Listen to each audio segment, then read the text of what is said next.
one second. Okay, so first I want to introduce you because Thank you, gosh, babe. I'm such a big fan. Thank you, my love. Nice to Oh meet my you, love. gosh. Everybody, in case you don't know who this amazing person is, this is Jill Marini, or if you are from the Midwest like me, you probably pronounce it Gillis. I'm aware of it. I'm fine. I'm fine. Yes, My mom but gave me the craziest name. I get it. uh, I mean, I can, relate as being named Johna. My dad's name is John and my mom's name is Donna. So John and Donna make No. Johna. Yeah. So You look at that's, both your parents, you're like, really? Like, yeah. Yeah. I love it. I do that all the time. And Yeah. you have a great story about your name because it's your father and your mother. I mean, hmm at the end of the day, wow, it's magical. My name is Gilles because my father was saved when he was a sniper in the army by a man named Gilles. And this man became like the reason why my name is Gilles. Oh, okay. Yeah. That's a great So I story. shut up. When my mom says, "Do you know why?" I'm like, "Yeah, mom, I know." But American, they don't care. Yeah, no, I Oh love my it. God. Thank you so much. Oh, For Thank you so much. of course. I'm so excited to be talking to you. I just got the sneak peek of your new movie, Murder Company, the other day, and I watched it and it was just amazing. And Yeah, then you. of course, oh my gosh, it was so good and you did such an amazing job. And you tell this story about your name and how, someone saved your dad's life. I mean, was there anywhere in, Murder Company where you were kind of like in that space? Because I mean, you guys kind of had to have each other's backs the whole time during the movie. Like, were Jonah, you pulling from that at all? Jonah. The reason why I did this job because I wanted to portray as a character my grandmother. So it's not a man; it's a female. Oh, so sorry. No, no, no. For real, no. Yeah. It's a female. My grandma was really involved during the Second World War. She was part of the resistance. She did a lot of crazy stuff. I can't even name them because it's really crazy. And she was massively PTSD. Oh, I'm talking about shell shocked. More PTSD could be different level, like autistic, right? I'm talking about think about the craziest level of autistic. mhm. Just because she couldn't fade away what she saw, I believe, because it's very hard for a child. Yeah. But I was capping about this woman is so hard, hmm so dark. The eyes are dead. You know, my grandma, she always had dead eyes. I don't care who you are. You're looking at her, you're scared, and you don't know why. Crazy strength, and she was moving her hand like that, and she will look through you. So all this nightmare that, of course, she lived and have to deal with, and man, she was key cast. You want to talk about a woman passing ammunition, getting rid of Nazi high rank? I'm talking about a real war hero. I'm talking about there were pictures of her all around the South France. Say, Oh my find her. gosh. So when I get a script that plays someone who lost his soul because his desire of living is zero, uh, guys, don't pay me. I'm doing this. You know, Yeah. for me, it was like, no, this is not real. It's not happening that much. Yeah. For my family, a lot of people, a lot of actors say, no, you want to be in a Shakespeare play so you can get an Oscar or whatever. No, for me, it was like, give me that role because this is more important than acting itself. hmm Honestly, it was to me, and it will always be. My mom watched a snippet of it, and she can speak for about 15, 20. hmm Pull me back, mom, screaming, I love you, and she would be so proud. That was her mom. So crazy. I was very proud of this. It. Very proud. That's also the character is very far away from the group. That's why the hmm character is dead inside. It's very complicated to not give true emotion until you need to, hmm because you inside your soul know I grew up. It was not a hard thing for me to do. I saw her all the time hmm when and I could see that something was really wrong. I just play that. I just play that dark soul with a goal and nothing else matter. Life and death, that's a detail. And that's who this guy is or was, because he was for real. That's Hmm. crazy. Man, it just when I saw like when I first, saw Dak's character, I was like, oh, there's something Yeah. happened to that guy. And I mean, what a badass opening scene for him. Like he's just like, look, if you let me go now, like it'll be okay. So the thought behind it was following. I know I'm gonna die, but again, Mhm, die is not a big deal. So all the way to the last minute, you're wasting time. You're trying to see what's mhm, happening. I say that also because we cheated. 1944 Jiu-Jitsu did not exist, mhm, but I played for 15 years now in real life. So mhm. I'm like, how do we can always kick the guy and he falls out of the window. Yeah. He's armed and my hands behind my back. So if you go close to me, I kill you then for sure. And Mhm, I tried it on real life, real fast speed. If you put yourself between my leg, I choke you to death. I do that every day. It's it's not complicated when you know. That's why I'm trying to teach women everywhere around the world, because mhm. there's sports in the world that can actually help women. Just saying, segue. Oh, But so we were trying to do. There's no fight where backflipped in. It's real. We wanted to make sure it's real. So the guys were with us, the special forces of Bulgaria, because we shot it there. They knew when I arrived. Oh, dude, you're a black belt in jiu-jitsu. What do we do? That was amazing for me to mhm, be able to be a little bit more involved with this. Two things. I think I choked someone out, but that's clear. And then I triangle choked the other guy that when I'm on the chair. And I loved it because he was so an homage to a sport that I adore. So it's great.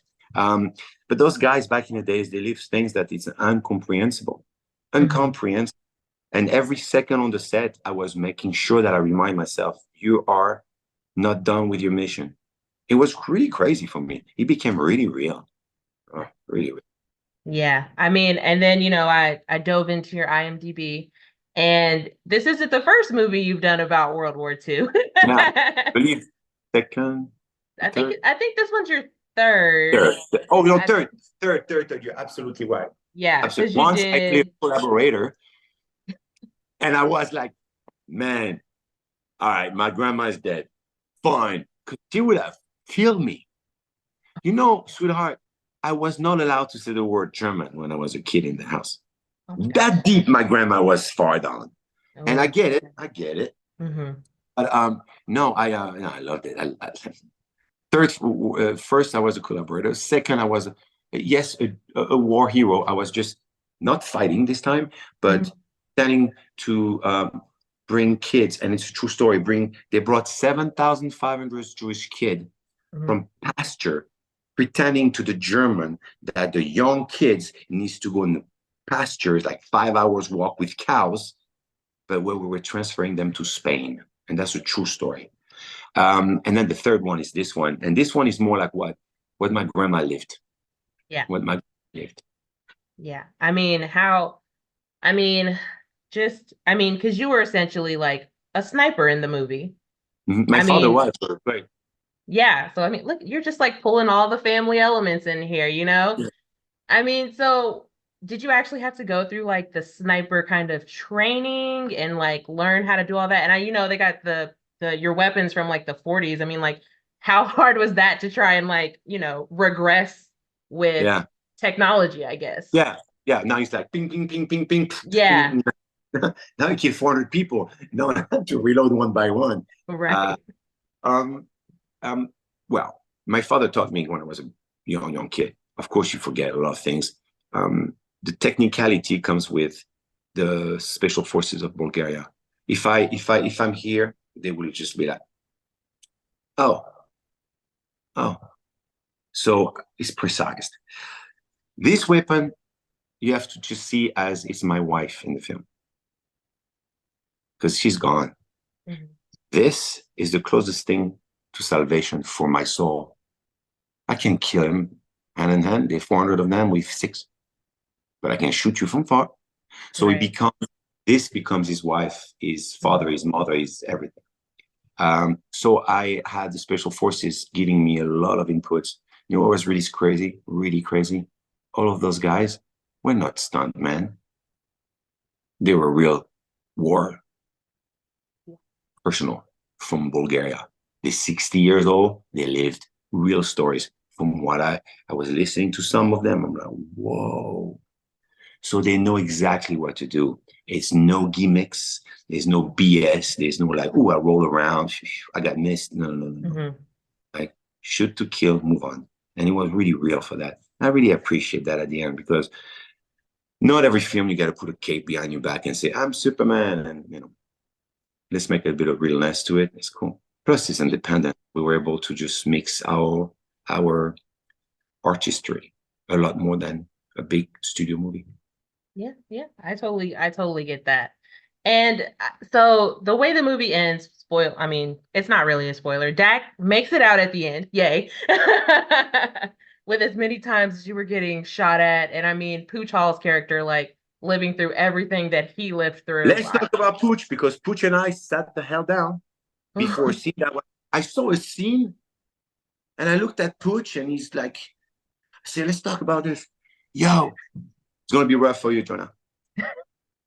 You mean nothing to anybody in 1944. You should be killed first. Nobody likes you at home and they want you dead here. Welcome. Whoa! Rewriting? Pooch came out with a scene saying, look what I am. I told him, you go back to America, the same guy from your unit, you're a black guy, dude. It's segregation time. This is real. These guys were getting chopped up for $95 a month, fighting for someone you never met. No, those are not war heroes. They're superhuman. They are the one with the cape in the back, for sure. And a black man? No, man. Who's that's not his unit? Yeah. No, for me, it was like, yo, we have so much to say here. And because he's independent, we can. And because he's like, Shane is phenomenal, the director. He doesn't want anybody to be like negative. He wants osmosis and everybody together and go forward. And I loved it. I loved it every second of it. Really cool, man. Really cool, man. Richard Switzer, the producer, carte blanche, let's go, let's go. It was really amazing. I had a blast, an absolute great time. And it was real for me. I'm a dude, man. It's war film. It's my family. Most important thing of my family, World War II, the most important being in my family is my grandma. Yeah. My mom's not going to be able to watch this without bawling the entire time, even if it's violent, especially if it's violent. Very important for me. Very cool. Yeah. But I love that your character makes it out and they're like, so, you know, where are you going? He's like, I'm going home. Yeah. And I mean, no nonsense. I mean, but it's so crazy because it's like, where is home for him as of this point in time? You know, like he's been, you know, fighting and trying to, you know, get rid of the Nazis and all of that stuff. Yeah. And his wife and his child are gone. Like, where do you think home is for him now that he's gotten rid of that big cloud over his head? It's incredible question. Because my way of doing things is creating when he was born all the way to his death. And then I go play the guy. Even the director said, why you did that? Oh, because in 1919, he was shot twice in the knee. And he's like, when? Oh, no, it's in my mind. That's the dude, and I'm committing to him. Yeah. The murdering of my daughter and wife, I ad-lib a lot of things in there. You'll see the scene. It never in the scene, he says, there's nothing I could have done but die. I just made it because I was envisioning the moment. So I said it, and they were like, what's going on here? And then when I explained to them, we're not fighting anyone here. We do fight the devil, and you never met him. So you're like, okay, you can ad-lib all that because you can really feel how eerie it is this time. But what were we saying? The character leaves and says nothing else because it was really a choice. This man, one time, what's your name? What do we do? I love you, bro. You take me out, you save my life, doesn't matter. I'm still on my mission. I don't care if you're an alien from space. I still see my daughter dying in my arms. No. So home was that. Home was death. You hear me? He didn't want to leave after that. And we never found anything on this guy after that. So I decided he just died. He went away. Yeah. His identity disappeared. He's accomplished the only thing that he wanted in his life. So give him peace. Home. Oh, gosh, now I'm gonna cry some more after I just Johna, watched the movie. this is every word of my acting life, and it's funny. I wish I would work a lot time, 10th time fold. Every word is so meaningful to me, and every word doesn't really mean what I say, and it's up to the audience. Not up to the audience. I wanted the audience to really understand, and all the not the ad lib, but the looks who tells the story is my favorite thing to do. Gosh, well, Jill, thank you so much for talking with So good to me. meet you. Where are you? I live in Indianapolis. Indianapolis. Oh, there's a good basketball team right now. Oh, are we? I don't know. I don't really watch sports like that. So No, because of that girl. There's oh like a yeah, new. you're talking about the Indiana Fever. Yeah, because of Caitlin Clark. Yeah. Is that? I mean, every time I put TV on, it's on. I'm like, Yeah. everybody watch WNBA. I'm a game. Let's go. My daughter is what's going on? It's good to have a little bit more publicity for this sport that is a little bit in the dark. Absolutely. Well, thank you so much for talking with me. Murder Company will be out in theaters on July 5th, and good luck at the box office. Thank you, love. I appreciate it. I'll see you very soon. All right. Have a great day. Ciao, my love. Bye. Bye.